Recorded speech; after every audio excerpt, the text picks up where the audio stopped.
Welcome to Kathryn Raaker's World. Innovation, culture, adventure, fashion and health, artists, destinations, traditions.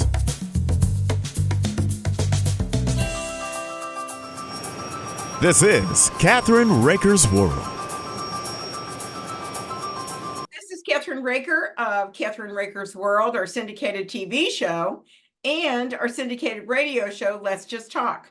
I have the honor of having with us today Patricia Walsh Chadwick. And her new book is Breaking Glass, Tales from the Witch of Wall Street. And she tells her story of growing up and getting kicked out of it at a cult at 17, eventually graduating from Boston University, starting on the bottom rung of the ladder in the business world and working her way to the top, breaking through the glass ceiling to become a global partner in Invesco. The smartest woman on Wall Street, says Jack Welch, former chairman and CEO of General Electric. We often remember the achievements of pioneers, but know little about their personal stories. Chadwick shares an intimate perspective as one of the small handful of women who paved the way for so many moves on Wall Street. And that was Brian Rogers, retired chairman of the board of T. Rowe Price. I want to welcome you to my show today. And I'm honored to have you on my show.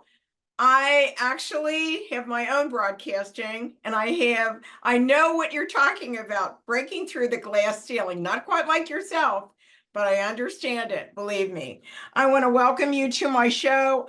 I just got your book. I can't wait to read it, Patricia.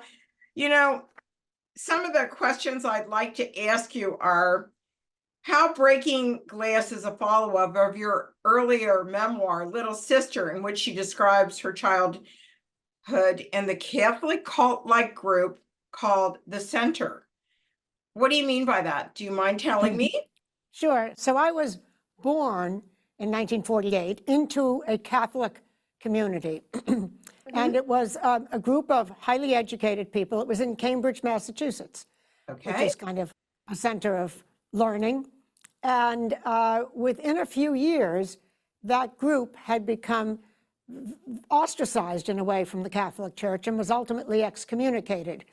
And they then became very reclusive. And so there were 100 people in the organization, 60 of them men and women, among whom there were 12 married couples and 39 children. And it was run by a Catholic priest who was excommunicated eventually, and a woman named Kathryn Clark, whom we all called Sister Kathryn. And for a while, life was fabulous. I mean, I remember my earliest childhood, living together with my family, but all of us having all of our meals together. And then, when I was 6 years old, we were separated from our parents. And then our parents were forced to take vows of celibacy. And they put a big red fence up so we couldn't get to see the outside world anymore. And the tenor of the whole organization changed. And eventually we left Cambridge when I was, not yet 10, and we moved out to the middle of Massachusetts, where we ended up becoming really like a monastic community. And there was silence all the time. The little boys couldn't talk to the little girls. The little boys were called little brothers, the little girls, little sisters.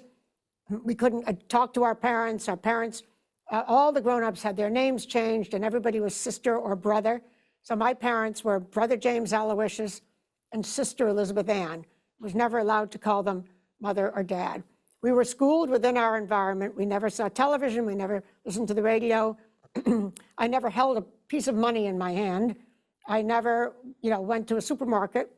And then when I was about 15, I started getting interested in boys and had a couple of crushes, which was, perfectly natural, but in defiance of the rules, if there were, you could make a rule for that kind of thing, and found myself opposite Sister Kathryn, who ran this place, and she decided that at the age of 17, when I graduated from high school, we were all tutored within the organization that I was going to be kicked out. And so I had to leave. My parents, my rest of my siblings were left behind. She allowed me to go to a secretarial school, and from there I was on my own. So that's what Little Sister is all about. And Breaking Glass is a sequel that carries on life, but really deals in large measure not only with my ultimate path to success in a career, but also how I made that migration from being a complete cultural, I don't want to say idiot, but cultural infant, to coming to terms with the world. I knew nothing about the real world, knew no baseball players' names, no actors' names, didn't know half the language of the world because I had never heard either slang or swear words. And so it was an eyes and ears, yeah, right, and eyes and ears open and mouth closed as I tried to absorb what was happening in the real world. Well, I used to live in Massachusetts. Let me interrupt you for a minute. Yes. I lived in Massachusetts. I'm a Catholic, and I had two uncles that were Jesuit priests. I never grew up like this. This must have been a weird cult that left the Catholic Church, it sounds like. Yes, well, they were kicked out. They were kicked out. Yes. Because, I mean, this part of it was a shock to me when you said that. And I'm going like, oh my gosh, this is really strange. I can't wait to read the other book, Patricia. Yes. Because you can read this, you can read Breaking Glass without necessarily reading the other one, but the other one is a wonderful backdrop to what had, and I had not intended to write Breaking Glass, but a lot of my friends said, whoa, wait a minute. The story doesn't end when you get kicked out of the cult. The story, that's only partway through, and what you do with your life matters. And so I loved writing, and so I decided to write the second book, which really is that migration from being complete neophyte into the real world, and then becoming, putting myself through college and slowly working my way up the corporate ladder in the world of finance and Wall Street. And so I used to live in Newburyport. And oh, you did, in Massachusetts? Yes. Yeah. My first television show there. And so Massachusetts means a lot to me. And so I'm still working. Well, Jack Welch and I became very, very good friends. He really, he helped me a lot, understanding a lot of the issues, the global issues that were going around in the world in the 1990s. It was fascinating. Right. So I have to thank them for living in Singapore, Turkey, Spain, and England. And, good for you. And I'm going to send you my book. I would love that. I would love it. Elizabeth Bromwell, The Case of the Chinese Leopard. And wrote the first book with one of my clients, but it was all his story. So my son, who was a journalist, said, Mom, why don't we do it together? And I said, because I'd already started the second book. So the second book has become our first book in our series. So I do understand what you're talking about. I was so excited when they asked me to do your show, and I really would like to have you back again. But in addition to the determination and grit, what did it take you to survive, and how did you get to Wall Street in the first place?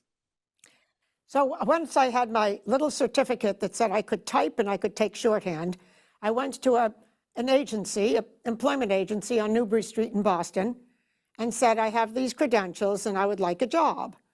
And the gal was very sweet, and she came back and she said, well, I've got two possibilities for you.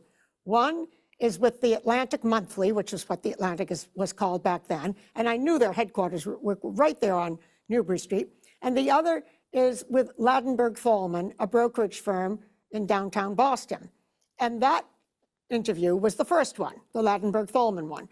And so I went down, no idea, walking through the Boston Common, getting down, showing up. Two men interviewed me, and about 20 minutes into the interview, they asked me if I would work there. This was my first interview ever. And I thought, well, I better not say no. What if I don't get the other job? So I said yes. And then Mr. Burden said, and could you start tomorrow? And I said, yes. And we'll pay you $2 an hour. And Back then, But it was a lot. that was higher than the minimum wage, which was 140. So I Right. thought that was pretty good. And that was my first foray into the world of finance as the receptionist at the front desk, and then doing what I thought and am convinced was helpful, being flexible, being adaptable, being willing to get the brokers their lunches, being willing to Xerox their forms for them, being really willing to cut out articles in the newspaper. And a year and a quarter later, that partner, George Burden, came to me and said, we're closing a deal tomorrow in New York, and it's a $5 million deal, and I need you to fly to New York and pick up 5 checks for $1 million each. I was not even 21. And, 5 million in today's is multiples of that. Yeah, I know. And I said, I said, of course I'll do that. And but I didn't even know what a deal was, much less closing a deal. I assumed it was good because I had to bring money back. Right. And so when I came back the following day with the $5 million in my pocketbook and gave it to him, he and the other partner took me out to lunch at the Ritz-Carlton Hotel in Boston, which was right there on Arlington Street. Right, right. And I remember lying in bed that night and thinking, wow, maybe someday I can have a job the way they do.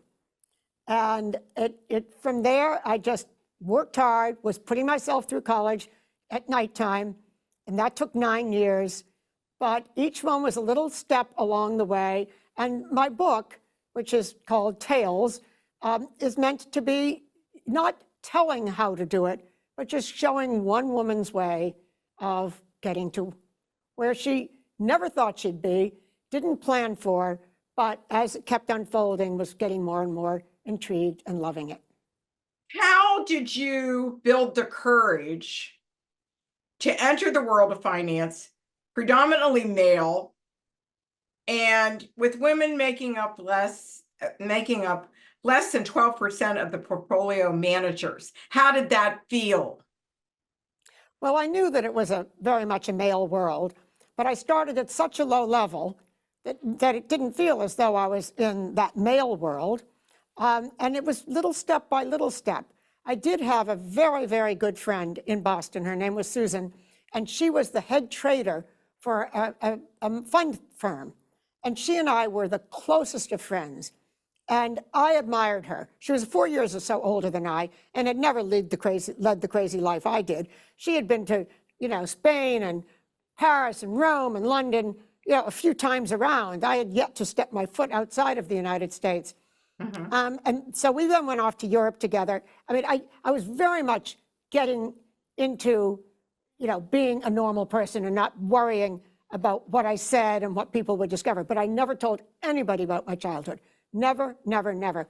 Even Susan, when my first book came out 5 years ago, she said, oh my God, I never knew any of this about you. But when she moved to Philadelphia, she said, will you come with me? I jumped at it. I was 23 years old.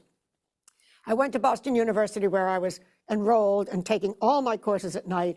And I said, I can't go unless I can have my courses accredited. And she said, take any courses you want at Wharton or Penn, and we'll include all of them.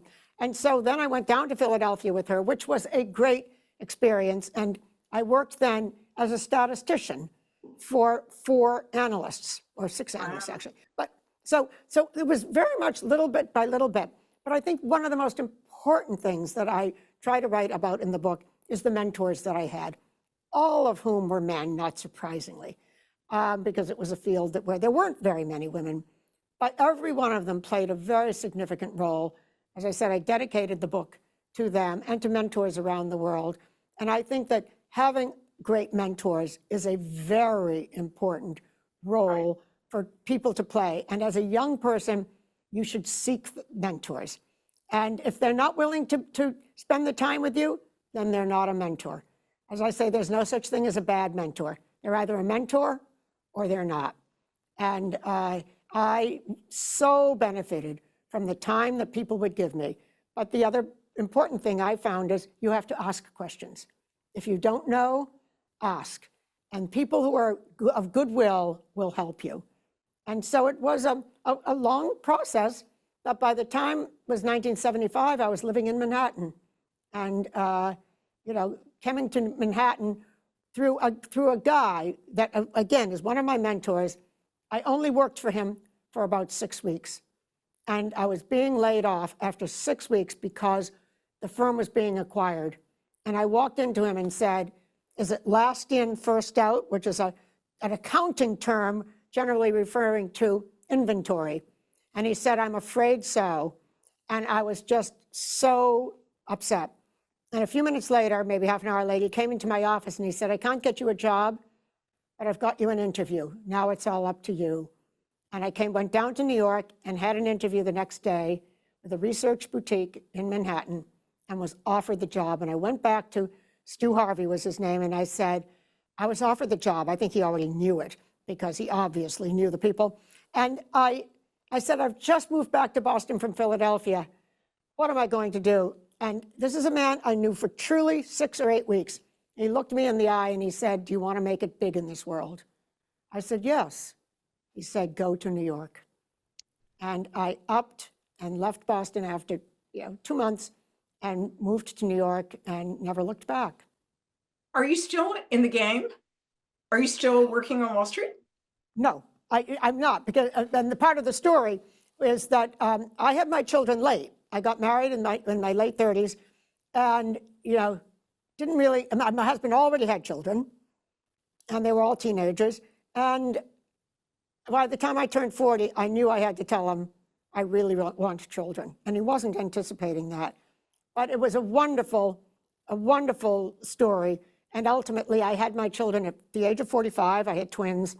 And when they got to be about 6 years old and were ready to head into school, I decided, now it's time. I will leave Wall Street as a partner at Invesco, and I will spend more time raising them. And that was very, very important. And a very important thing that women have to think about. Wow.